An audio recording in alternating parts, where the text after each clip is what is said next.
O cérebro e a inteligência emocional. A obra é uma atualização de Inteligência Emocional lançado pelo autor em 1995. Quando o primeiro livro foi escrito, Goleman estava colhendo o fruto de uma década de uma então inovadora pesquisa sobre o cérebro e as emoções. Usando o conceito de inteligência emocional, ele estruturou seus estudos para realçar um campo novo, a neurociência afetiva. Sua pesquisa sobre o cérebro e nossas vidas emocionais e sociais não parou quando terminou de escrever o livro. Na verdade, nos últimos anos, ela se acelerou. Para a atualização, foram incluídas conclusões de pesquisas também em série de artigos na Harvard Business Review. Aprenda nos próximos 12 minutos um pouco mais sobre nosso cérebro, a inteligência emocional e como aplicar as melhores fórmulas para ele em sua vida. Inteligência emocional. Modelo de Goleman. A maioria dos elementos de todo modelo de inteligência emocional cabe dentro desses 4 domínios genéricos: autoconsciência, autogestão, consciência social e gerenciamento de relacionamentos. Há 3 modelos dominantes de inteligência emocional, cada um associado com seu próprio conjunto de testes e medidas. Um vem de Peter Salovey e John Mayer, que primeiro propuseram o conceito de inteligência emocional em seu artigo original de 1990. O outro é de Review Baron, que tem estado bastante ativo promovendo pesquisa nessa área. O terceiro é um modelo do autor, desenvolvido em O Poder da Inteligência Emocional, escrito com Annie McKee e Richard Boyatzis. Há vários outros modelos de IE agora, com mais incidência na área laboral, um sinal da efervescência do campo. Talvez o QI por si só não explicasse todo o sucesso em uma carreira. Imagine um funcionário inteligentíssimo, de um ponto de vista acadêmico brilhante, mas com um problema: motivação zero. Nunca ia às aulas, dormia até o meio-dia, nunca terminava os trabalhos. Não é um executor notável, não é o chefe de uma grande organização, não é um líder destacado. Nesse caso, lhe faltam algumas capacidades cruciais de inteligência emocional, particularmente autodomínio. QI versus IE. A amígdala direita é um centro neural para a emoção localizado no mesencéfalo. Pacientes com lesões ou outros danos na amígdala direita, como descobriu o estudo de Baron, demonstraram uma perda de autoconsciência emocional, ou seja, a capacidade de estarmos conscientes de nossos próprios sentimentos e entendê-los. Outra área crucial para a inteligência emocional também está no lado direito do cérebro. É o córtex somatosensorial direito. O dano aqui também cria uma deficiência na autoconsciência, assim como na empatia, que é a consciência das emoções nas outras pessoas. A capacidade de entender e sentir nossas próprias emoções é crítica para o entendimento e a empatia com as emoções dos outros. Empatia também depende de outra estrutura no hemisfério direito, no córtex insular, um modo para o circuito cerebral que nos dá a sensação do estado de todo o nosso corpo e nos diz como estamos nos sentindo. Sintonizarmos-nos como estamos nos sentindo desempenha um papel central em como sentimos e entendemos o que qualquer outra pessoa está vivendo. Outra área crítica é a cingular anterior, localizada à frente de uma faixa de fibras cerebrais que rodeia o corpo caloso, o qual une as 2 metades do cérebro. A cingular anterior é uma área que gerencia o controle dos impulsos, a capacidade de lidar com nossas emoções, particularmente emoções aflitivas e sentimentos fortes. Finalmente, existe a faixa ventromedial no córtex pré-frontal. O córtex pré-frontal está exatamente atrás da testa e é a última parte do cérebro a crescer na totalidade. Este é o centro executivo do cérebro. Aqui residem as capacidades de resolver problemas pessoais e interpessoais, de controlar nossos impulsos, de expressar nossos sentimentos com eficácia e de nos relacionarmos bem com os outros. Autodomínio e autoconsciência. O autodomínio requer autoconsciência mais autorregulação, componentes essenciais da inteligência emocional. Um dos valores do autodomínio é estar no estado do cérebro direito para desempenhar a função. No que diz respeito à eficácia pessoal, temos de estar no melhor estado interior para a tarefa em questão, e todo o estado interior tem suas vantagens e desvantagens. Por exemplo, pesquisas mostram que as vantagens de se estar de bom humor são de que somos mais criativos, melhores na resolução de problemas, temos melhor flexibilidade mental e podemos ser mais eficientes na tomada de decisões de muitas maneiras. As negativas, contudo, incluem uma tendência a ser menos discriminativo na distinção entre argumentos frágeis e sólidos, ou a tomar decisões muito apressadamente, ou a prestar muito pouca atenção aos detalhes em uma tarefa que a exige. O cérebro criativo. Cérebro direito é bom, cérebro esquerdo é mau. Essa crença sobre a criatividade e os hemisférios direito e esquerdo do cérebro data dos anos 1970 e reflete uma parte muito desatualizada de neuromitologia. O novo entendimento sobre os hemisférios esquerdo e direito é mais específico à topografia do cérebro. No que diz respeito a esquerdo versus direito, você está se referindo ao anterior esquerdo, médio esquerdo ou posterior esquerdo. Atualmente entendemos que no que diz respeito à criatividade, não é simplesmente esquerdo-direito. Também é acima-abaixo, ou seja, é o cérebro inteiro. Aqui, é importante compreender uma diferença estrutural entre o hemisfério direito e o hemisfério esquerdo. O hemisfério direito tem mais conexões neurais, tanto nele mesmo quanto por todo o cérebro. Tem fortes ligações com centros emocionais como a amígdala e as regiões subcorticais, por todas as partes inferiores do cérebro. O lado esquerdo, de longe, tem bem menos conexões nele mesmo, e além dele com todo o resto do cérebro. O hemisfério esquerdo é feito de colunas verticais empilhadas de forma organizada, o que permite a clara diferenciação de funções mentais separadas, mas menor integração dessas funções. Por comparação, o hemisfério direito é estruturalmente mais amalgamado. O cérebro criativo não é apenas o cérebro direito.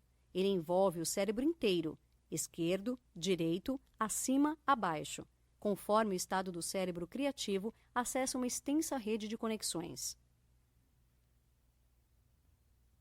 Autodomínio. Os dois quadrantes canhotos no modelo genérico da inteligência emocional dizem respeito ao eu, autoconsciência e autogestão.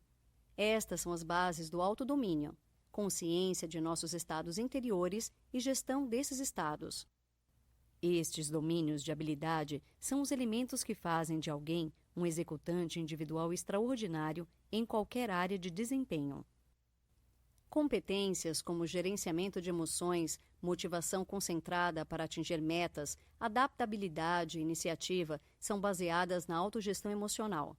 A área neural essencial para a autorregulação é o córtex pré-frontal, que é, num sentido, o bom patrão do cérebro, nos orientando no melhor de nós.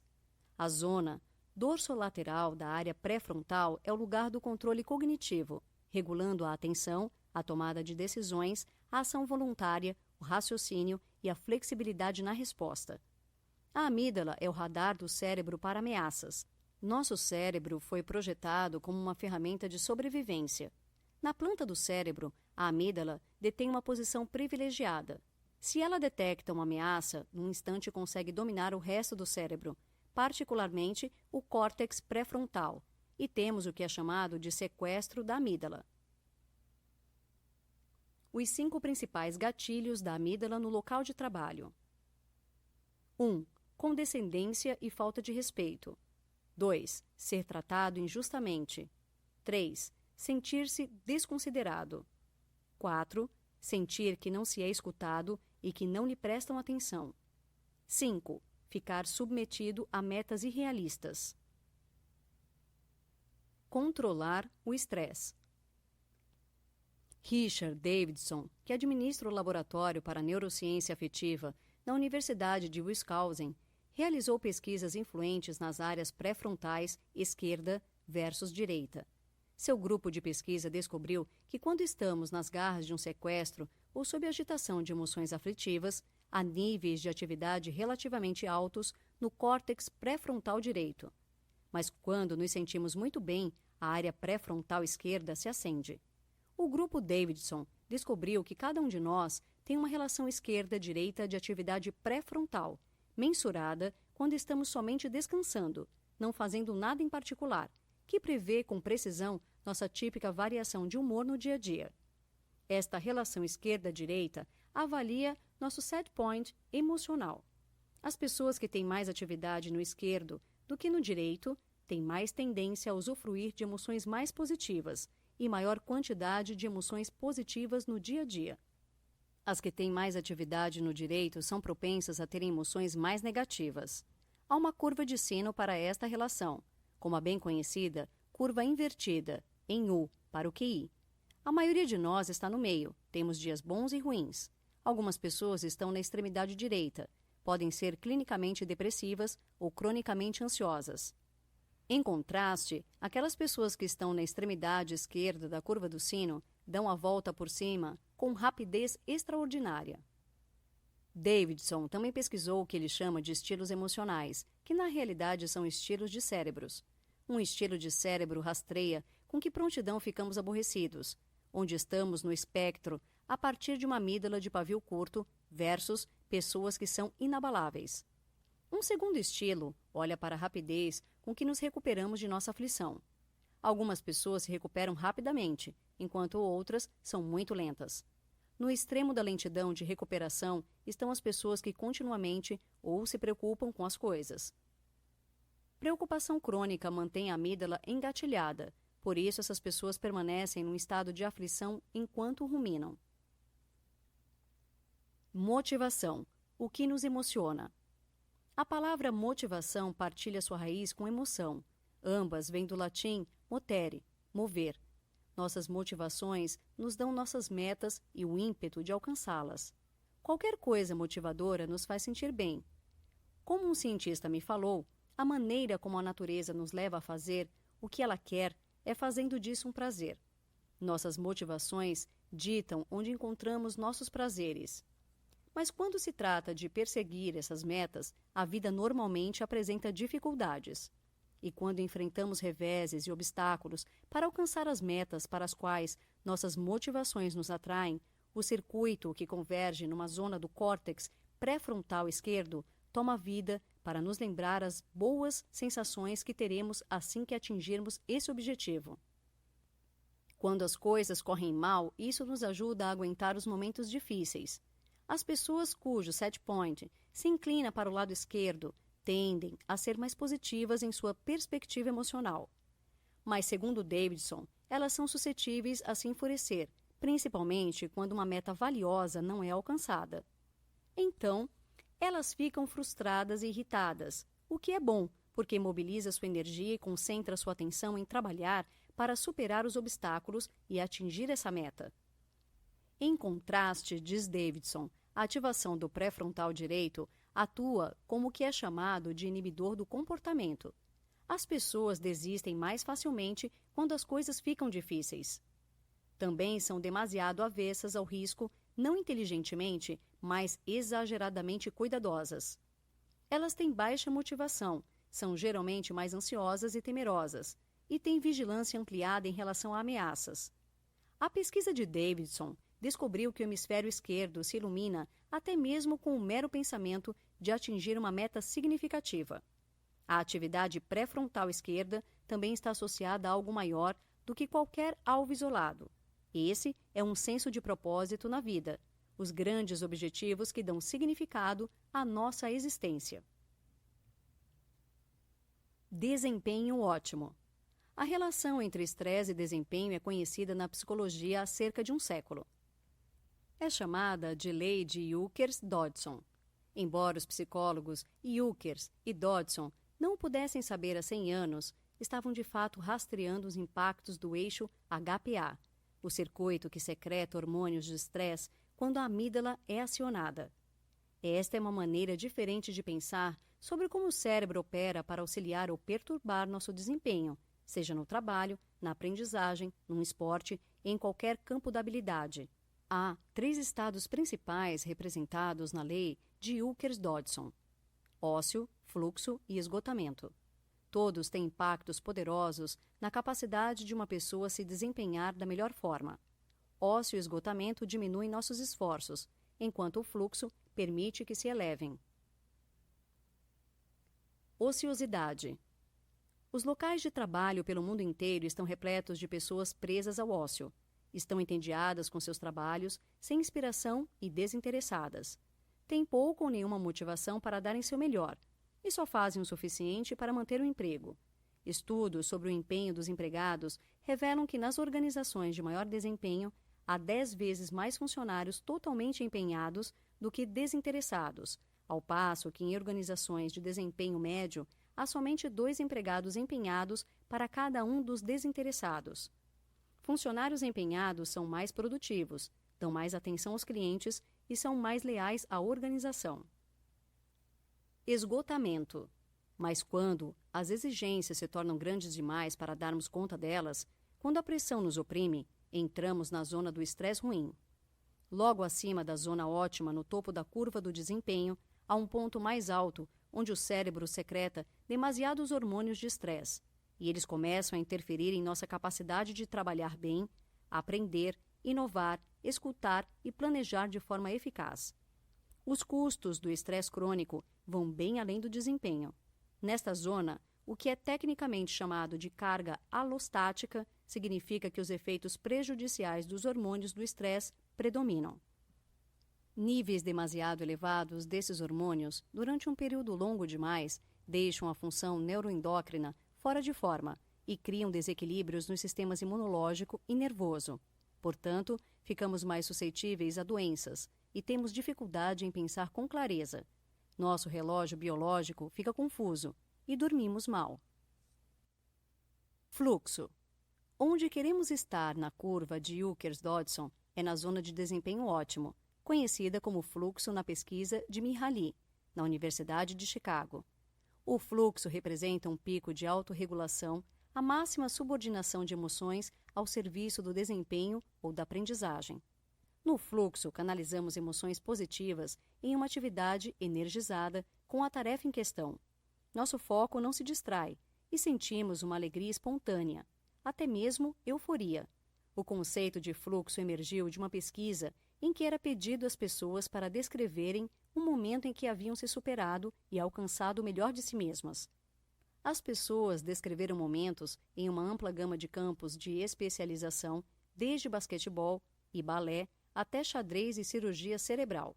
Independentemente da especificidade, o estado subjacente que descreveram era o mesmo. As principais características do fluxo incluem arrebatamento, concentração inabalável, uma flexibilidade ágil em responder a desafios cambiantes, execução no auge de seu nível de perícia e sentir prazer com o que está fazendo. Esse último distintivo sugere fortemente que, caso fossem feitas neuroimagens nas pessoas enquanto no fluxo, poderíamos esperar ver uma notável ativação pré-frontal esquerda. Se a química cerebral fosse testada, provavelmente encontraríamos níveis mais elevados de humor e desempenho, realçando compostos como dopamina. O cérebro social.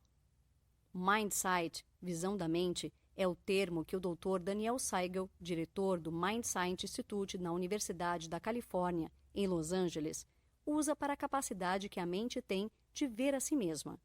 Seu trabalho notável constrói um caso consistente de que o circuito cerebral que usamos para o autodomínio e para conhecermos a nós mesmos é em grande parte idêntico ao que usamos para conhecer outra pessoa. Em poucas palavras, nossa consciência da realidade interna de outra pessoa e da nossa ação, num certo sentido, ambas atos de empatia. Siegel, um grande amigo e pioneiro científico, é fundador de um novo campo, neurobiologia interpessoal, que só surgiu em anos recentes, quando a ciência descobriu o cérebro social. O cérebro social inclui um grande número de circuitos, todos projetados para nos harmonizarmos e interagirmos com o cérebro de outra pessoa. O cérebro social é uma descoberta relativamente recente em neurociência, porque desde seu início, a pesquisa cerebral estudava apenas um cérebro em um corpo de uma pessoa. Somente nos últimos 5 a 10 anos se começou a estudar 2 cérebros em 2 corpos de 2 pessoas enquanto interagem, e isso abriu uma vasta panóplia de descobertas. O cérebro social online. A natureza desenhou o cérebro social para interações cara a cara, não para o mundo online. Portanto, como os cérebros sociais interagem quando estamos sentados olhando para o monitor, em vez de diretamente para outra pessoa? Tivemos uma pista fundamental sobre os problemas com essa interface desde o início da internet, bem lá atrás, quando eram somente cientistas enviando e-mails no que era chamado ARPANET. Essa pista é a iluminação. Iluminação acontece quando alguém está um pouco perturbado e com sua amígdala em firme controle, furiosamente digita uma mensagem e clica no enviar antes de pensar nisso, e esse sequestro atinge a outra pessoa em sua caixa de mensagens. Agora, o termo mais técnico para a iluminação é cyberdesinibição, porque percebemos que a separação entre o cérebro social e o monitor liberta a amígdala do usual gerenciamento pelas áreas pré-frontais mais razoáveis. A dinâmica neural por trás da iluminação é que o cérebro social não tem qualquer feedback online, exceto quando se está numa teleconferência ao vivo, cara a cara. O circuito social não tem qualquer input. Ele não sabe como a outra pessoa está reagindo, por isso, não consegue guiar nossa resposta. Não pode dizer, faça isto, não faça aquilo, como faz automática e instantaneamente nas interações cara a cara. Em vez de agir como um radar social, o cérebro social nada diz, e isso liberta a amígdala para se iluminar se estivermos sendo sequestrados. As variedades da empatia. A capacidade essencial na consciência social é a empatia, ou seja, sentir o que os outros estão pensando e sentindo, sem que eles nos digam em palavras. Estamos continuamente enviando sinais aos outros sobre nossos sentimentos por meio do tom de voz, da expressão facial, dos gestos e numerosos outros canais não verbais. As pessoas variam grandemente em sua habilidade para ler esses sinais. Há 3 tipos de empatia. Uma é a empatia cognitiva. Eu sei como você vê as coisas, posso entender sua perspectiva. Aqueles que são excelentes no gerenciamento desse tipo de empatia são capazes de obter melhor desempenho do que o esperado dos funcionários, porque conseguem pôr as coisas de maneira que as pessoas possam entender, e isso as motiva. E executivos com grande empatia cognitiva funcionam melhor em cargos no exterior, porque captam mais rapidamente as normas não verbalizadas de uma cultura diferente. Um segundo tipo é a empatia emocional. Eu sinto com você. Essa é a base da empatia e química.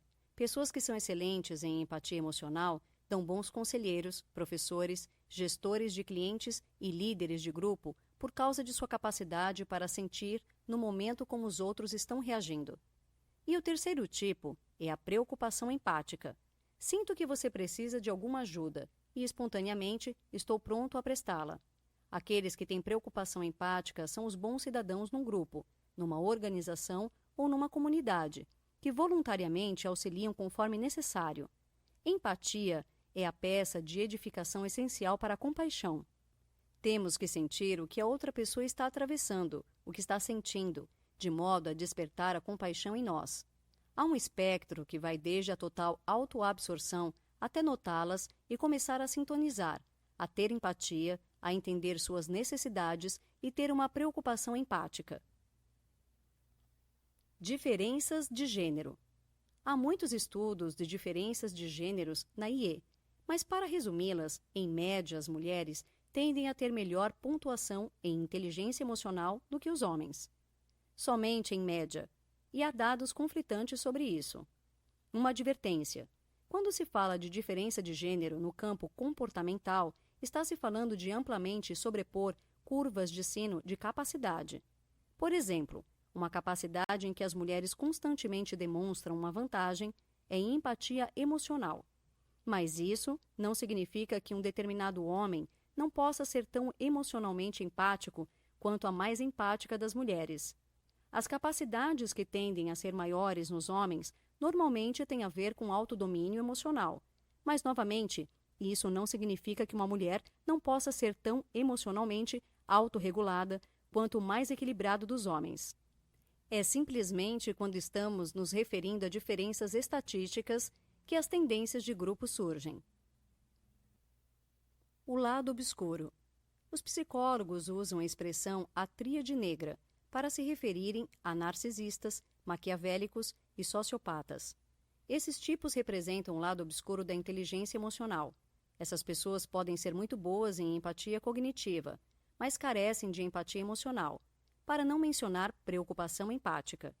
Por exemplo, por definição, um psicopata definitivamente não se importa com as consequências humanas de sua mentira ou manipulação e não sente quaisquer remorsos por infligir crueldade. Quaisquer de seus sentimentos são muito superficiais.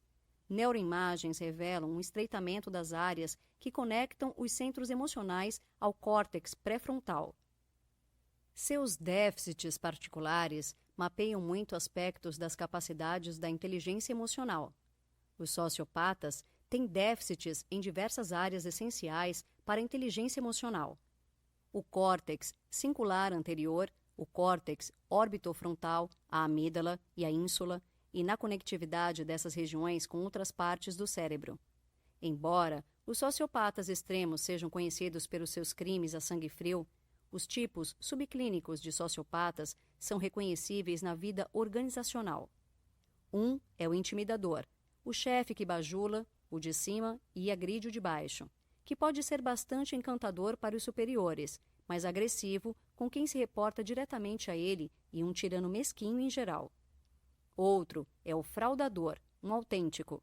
E o terceiro, de uma forma moderada, é o aproveitador personificado na tira de humor Gilbert Wally, o cara que está sempre segurando uma xícara de café e nunca trabalha um mínimo que seja. Desenvolvendo a inteligência emocional. Você poderá ter escutado que nascemos com uma enorme quantidade de células cerebrais e que depois as perdemos uniformemente até morrer. Agora, as boas notícias. Isso é neuromitologia. O novo entendimento é o que é chamado de neurogênese.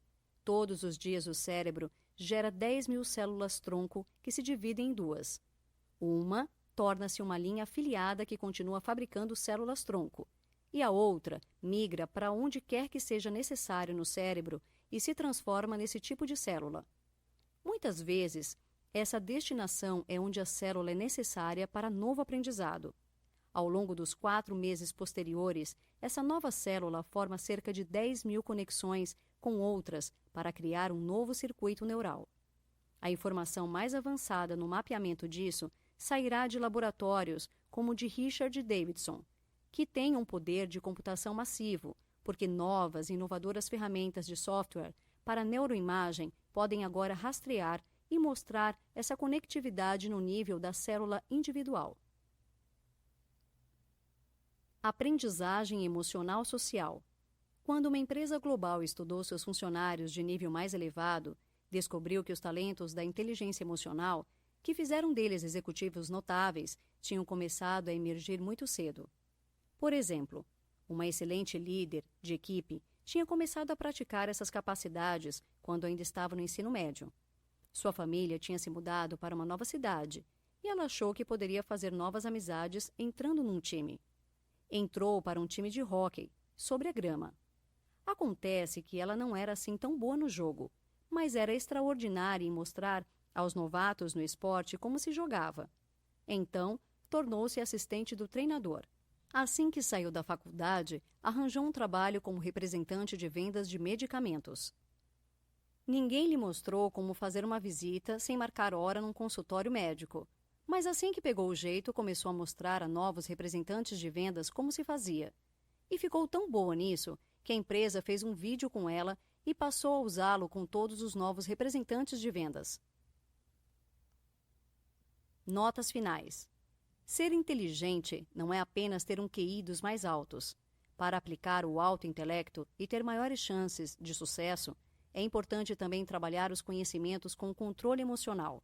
Entender os bons e maus momentos, saber lidar com as pessoas, antecipar quando haverá crises e problemas dos mais diversos é necessário. Daniel Goleman desnuda didaticamente como todo esse complexo sistema funciona e nos ajuda a ir adiante. Não basta saber todas as informações. A inteligência emocional é tão ou até mais importante quanto a intelectual. Dica do 12 minutos. Leia o microbook Inteligência E. Tem tudo a ver com o assunto e com certeza você vai curtir a leitura.